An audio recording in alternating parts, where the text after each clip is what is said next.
Trump is increasingly unstable and unhinged.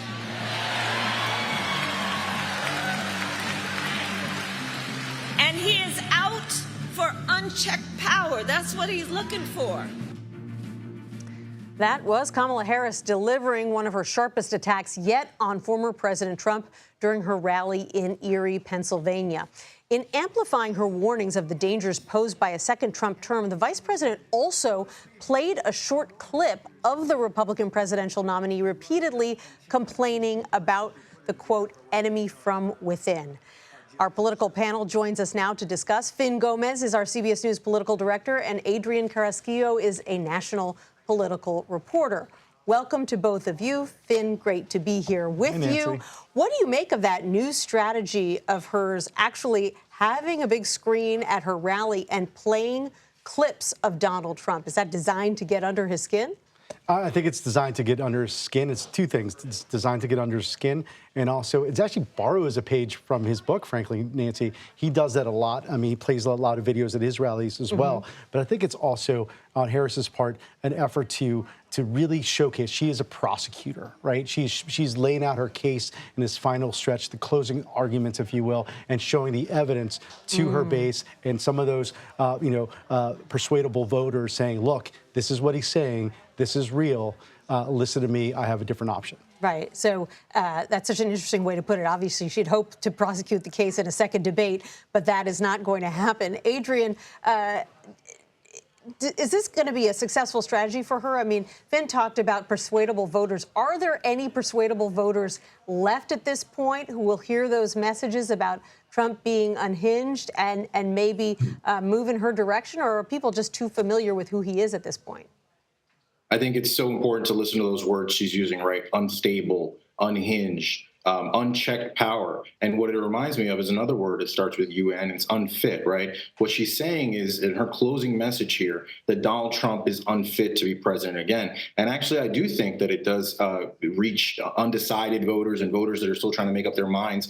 I heard that the Harris campaign was doing focus groups with undecided Latino voters where they were realizing that January 6th was something that was mobilizing, a mobilizing issue. We saw her talk about that at the Univision town hall. And apparently that immigrant men, this mobilizes them because they don't like January 6th and they don't like this idea that he wants to be a dictator on day one.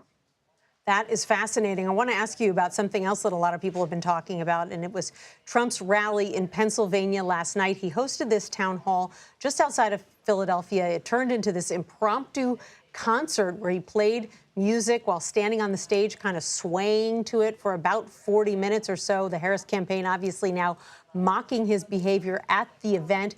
But Trump called the event amazing. What do you think voters think was going on there? You know, I was thinking about this, and the only thing it reminded me of was his friend Steve Witkoff at the Republican National Convention, who said Donald Trump loves music and he loves to be the DJ at events. So I guess that's something that voters didn't really know about him. But, you know, ultimately, I think it's just interesting that he stopped taking questions and that he sort of 30 minutes early decided to pack it up. And again, I do think it actually leans in and it helps the Harris campaign with their message that this guy, he's not ready to be a president a second time. What are you hearing about that unusual moment on stage last night? Well, one, I think there should maybe be a dance-off now that we're 21 days out to the election. No, but in all seriousness, I think, Nancy, I think it allows for Vice President Harris to bring up the mental acuity argument again in this last stretch. There is that age difference. Again, we know about it because Donald Trump used to go after Joe Biden on it. And now, because of that age difference and her questions that kind of are similar to that Nikki Haley's arguments also during the primary, it's about mental acuity. And I think this, even though the Trump campaign is saying, look, there were some medical emergencies, you know, he was pausing to reflect that, to take time for that. But it wasn't a very unusual campaign rally. And I've been to like 80 Trump rallies, Nancy, and this is very, very unusual. So to me, it's like, again, it brings up an opportunity for her to utilize that mental acuity argument against Donald Trump. Right, and he's done a couple of interviews lately, one a new podcast interview with Bussin' with the Boys, another with the Economic Club of Chicago, where he basically defended his style, saying, yes, I get off topic, but I call it the weave. And, sometimes he doesn't weave back to where he was supposed to be going in the first place. I mean, his base supporters didn't leave. They didn't leave the rally, according to Caitlin Huey-Burns, who was there. However, if you're trying to appeal to, again, to those persuadable voters, those moderate Republicans, and they see that, I mean, it's just, it's kind of the sense like, what are we buying into? And I think that's the argument that Harris is trying to make in this final stretch. Adrian, you recently wrote for Politico about the importance of the Hispanic vote in this election, how consequential these Univision town halls could be in swaying Spanish-speaking voters. Talk to us a little bit more about that ahead of Trump's own town hall tomorrow. We know Harris did hers about a week ago. Yeah, Donald Trump, interestingly, his campaign chose to do sort of like a homecoming. We know that Florida is his adopted state. He's in Miami. Miami, of course, Miami-Dade County, a place where he grew with Hispanic voters from 2016 to 2020. They told me they want to talk about unsafe streets and an unaffordable economy. So we can see him talking about those. The third issue they talked to me about, which I didn't put in the story, was that they want to talk about family issues, which they said was trans issues. So, interesting that, and again, these are Spanish language speaking voters. Democrats typically have an advantage with these voters, but Donald Trump is trying to eat away into those margins and see if he can take some of them away. While we have been speaking, a very interesting interview has been taking place between radio host Charlamagne Tha God and Vice President Kamala Harris. They spoke specifically about one of Trump's biggest knocks on her, which is that she stays relentlessly on message to her own detriment. Let's take a listen to that conversation.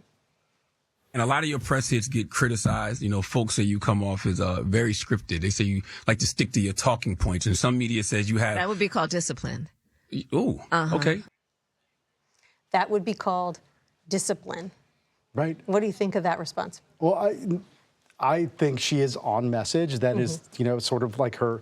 but that's her thing, though. I mean, she's a prosecutor. She's laying out her final closing argument to voters, right? This is what she's doing. And right now, I think what she's saying essentially is discipline is something that you need to have this presidential timber to really to be in the Oval Office. And I think in hearing her say that, she's trying to showcase that, right, Nancy? And I think you contrast that with the undisciplined, right? We're talking about the unwords again, the undisciplined, strategy and even last night's, town hall that you're seeing from the Trump side, that may be a way to contrast herself again. Right, and that show directed towards an audience that she is trying to reach specifically, which is Black men. Absolutely, and and Charlamagne Tha God has a huge reach, right? And I think that look, we had new numbers out this week that shows that she matches the exit polls from Biden in 2020 with Black voters, right? She needs to hold that leading into these next 21 days,